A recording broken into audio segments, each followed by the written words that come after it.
estamos bastante distantes daquele horizonte que Durkheim imaginava de uma moralidade laica, né, de uma moralidade centrada sobre o princípio da autonomia, sobre o exame crítico das nossas próprias crenças.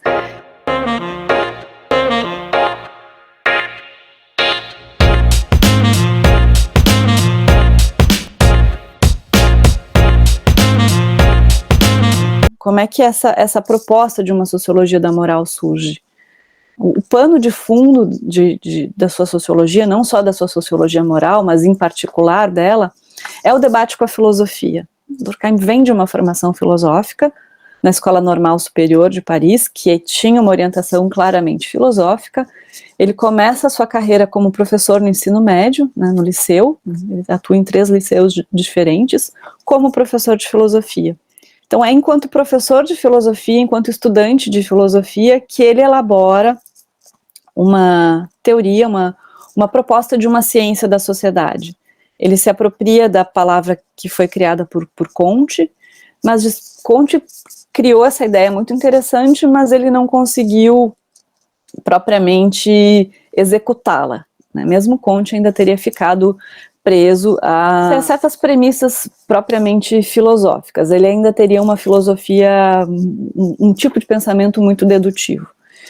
Então, a sociologia ela surge nesse contraste com a filosofia. Não se tratava de dizer que a filosofia não servia para nada, né?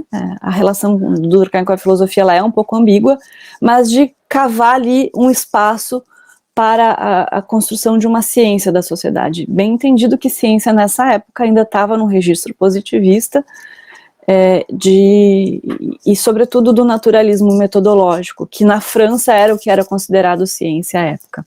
Então, trazer a moralidade para o registro da ciência era em si um baita desafio, né? Porque veja, até o século XIX, a moralidade tinha sido durante muito tempo, aqui eu estou falando, claro, no contexto da sociedade ocidental, sobretudo europeia, tinha sido objeto primeiro da teologia.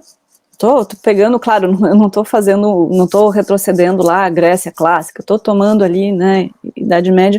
Durante muito tempo foi monopólio da religião, elaborada intelectualmente pela teologia, e a filosofia moderna ela surge nessa tensão com a teologia, pensando substitutos racionais para a autoridade moral.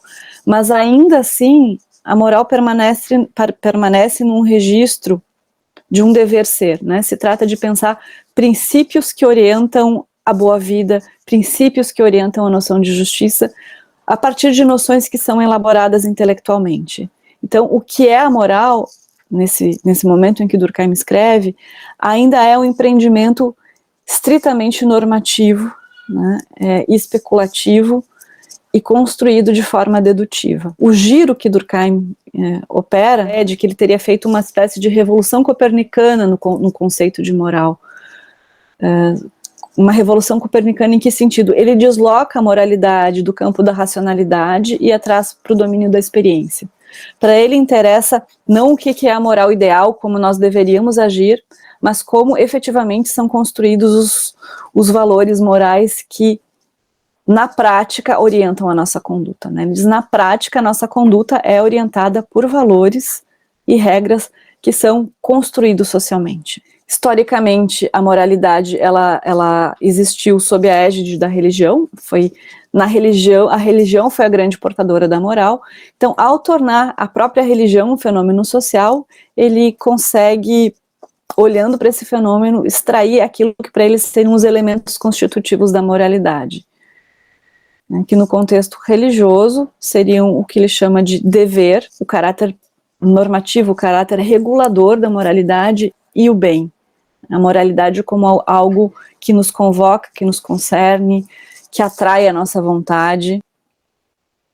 Para ele, um ato moral, ele só é propriamente moral se eu não faço esse ato apenas por medo. Se eu ajo segundo um princípio apenas por medo, a gente não está diante de uma ação moral, a gente está diante de outra coisa.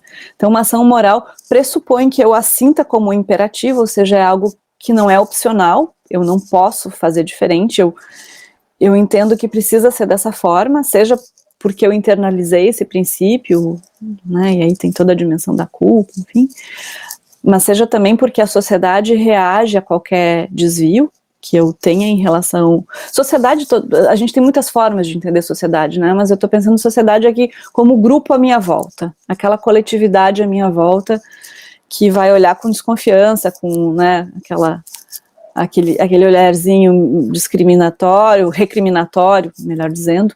Então, essa é o aspecto pelo qual eu percebo a moral enquanto uma obrigação, enquanto um dever. Mas só é moral, propriamente falando, quando eu acredito que aquilo lá é uma coisa boa de se fazer, né? Que aquilo lá realmente é um valor. Né? Um exemplo que eu trabalho bastante nas minhas disciplinas, que é um exemplo muito banal, né? Que é a interdição ao assassinato. O assassinato na nossa cultura, eu ousaria dizer, isso talvez seja quase um universal, um assassinato, ele é considerado um ato moralmente reprovável. Ou seja, qualquer sujeito que violar esse preceito vai receber uma punição, não apenas uma punição jurídica, mas também uma punição moral, certo? Mas supondo o sujeito normal nessa sociedade, a gente também tende a achar que o assassinato não é uma coisa que a gente aceita, né? É uma interdição. E é uma interdição por quê? Porque ele protege um valor. Toda regra, né, isso é importante, toda regra, ela tem esse formato de regra, esse formato proibitivo, porque ela precisa proteger uma coisa mais importante, que é o valor. Né? Qual seria o valor nesse caso? A dignidade da vida humana, por exemplo. Então, o assassinato, ele só é um valor porque a vida humana é considerada uma coisa importante. Então, não é que eu não vou sair por aí matando as pessoas apenas porque eu tenho medo de ser preso ou apenas porque as pessoas vão me excluir ou algo assim. Não, porque eu, de fato, acredito que eu não devo fazer isso. Então, moral, quando a gente está falando em moral, para o Durkheim tem sempre essa dupla dimensão. E aí, um pouco o pulo do gato que ele faz, e que eu acho que é onde está o aspecto realmente interessante desse programa em Sociologia da Moral, ele nos fornece uma chave para entender por que certas coisas, certas ideias se tornam valores morais, né? Porque, por exemplo, a gente chega a esse consenso de que a vida humana é uma coisa que deve ser preservada, ou qualquer outra coisa que a gente tome como valor. Isso não é uma dedução racional de algum filósofo no seu gabinete. Bem, até pode ser, mas ela não teria efetividade se não fosse apropriada pelos sujeitos. Não adiantaria nada lá Kant, em alguma das suas obras, lá na fundamentação da metafísica dos costumes, trabalhar lá com a ideia de imperativo categórico, e ninguém acha que tomar outro sujeito como fim e jamais como meio tem qualquer valor moral. Não teria... seria absolutamente inócuo do ponto de vista da vida social. Não obstante, existe de uma forma quase universal, né, eu acho complicado usar essa expressão, mas pelo menos de uma forma bastante difusa, essa ideia de que a vida humana é um valor a ser preservado. Então, o mecanismo que o Durkheim descobre no sentido de que ele, pelas observações, pelas leituras que ele faz, ele tem, vamos dizer assim, essa sacada, lendo os relatos etnográficos trazidos, sobretudo, pelos etnógrafos e etnólogos ingleses do final do século XIX, de contextos religiosos não europeus, que dão muita ênfase para os processos rituais. Ao analisar a relação entre certos processos rituais e a religião totêmica, os emblemas, as crenças totêmicas, ele chega a um conceito que a mim é muito caro, que é o conceito de efervescência coletiva. O conceito de efervescência coletiva, ele é chave também para uma outra ideia, que é a ideia de simbolização, mas eu vou ficar só no de efervescência coletiva agora, que a efervescência coletiva, ela é um processo de superexcitação psíquica desencadeado pela aproximação, sobretudo, entre as consciências, entre os corpos, mas sobretudo entre consciências. pessoas interagindo de uma forma muito próxima, com elevado grau de intensidade, modifica, a gente, para usar termos mais contemporâneos, modifica a nossa frequência cerebral, por assim dizer. Nos faz experimentar as coisas com uma intensidade diferente. Então, essa superexcitação, atrelada aos processos coletivos de interação, quando atrelados à formação de ideias, ou seja, quando se conversa, quando se produz, quando se reúne em torno da produção de um princípio, as próprias ideias, os próprios valores gestados naquele contexto são investidos de uma carga afetiva particular. A distância que se tem entre esse momento de efervescência e a nossa vida ordinária cria um gap, que cria um distanciamento que faz com que a gente perceba aquilo que foi produzido num contexto coletivo como sendo investido de uma autoridade particular, que faz com que ideias se transformem em ideais, né? Valores, usando o termo técnico para o Durkheim, valores são ideais morais, ou seja, são ideias investidas de uma carga afetiva particular porque foram elaboradas coletivamente. Então, é a partir desse mecanismo que ele consegue explicar por que as criações sociais, por que aqueles valores criados socialmente desempenham um papel muito singular na nossa vida. Por que esses valores ocupam, vamos dizer, um lugar proeminente na nossa vida. A gente não trata as questões morais no mesmo nível das outras questões, elas estão em alguma medida subsumidas à crítica. Claro, a gente até pode conversar sobre elas, mas a gente não faz isso sem que sejamos tomados por paixões. Quando a gente entra no âmbito moral, a gente não consegue ter uma discussão imparcial, quer dizer, a gente até pode tentar, mas aquilo nos toma de alguma forma. E é justamente esse caráter sagrado, vamos dizer assim, excepcional, que faz com que